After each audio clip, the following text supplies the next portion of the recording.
You ready for a post-date review? Just had my pizza, my coffee. I'm ready to talk. So in discussion with Mr. Don't Call Me Bill, he said that he was, his words, very bitter and resentful about the fact that he had a really solid career at some point in time and he was living a 6 or 7 star lifestyle, and he kind of resents the fact that he's not in that position anymore.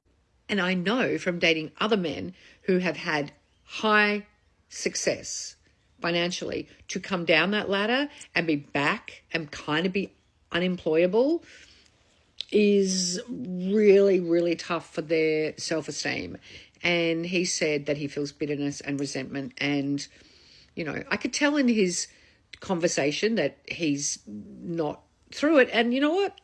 It would be hard to get through. Okay, I dated a bankrupt guy who was a very, very wealthy man, down to zero, down to renting, down to not being able to get a job. And that affected him significantly. And it's really hard to support sometimes, you know, men when they're at rock bottom and they want you to help them get out of it, but they're not trying to kind of get out of it themselves. Anyway, that's a whole other post.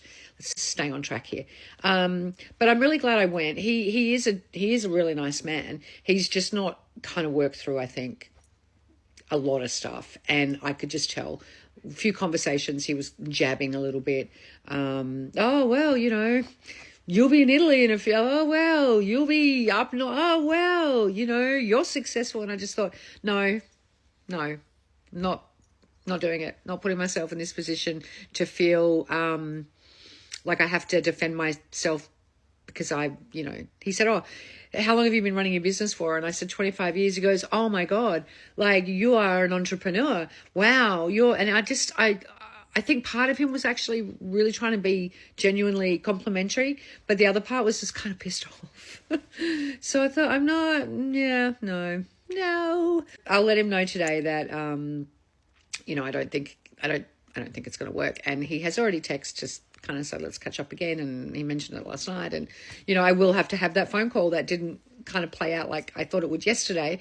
But I'm glad I went because it is interesting to meet different people and hear their stories. And you know what? All it does is really solidify a little bit further down the track what I don't want. I don't want a man that's resentful and bitter, which, you know, like who does?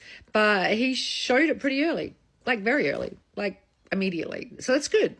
No time wasting. I'm sending him back to the universe.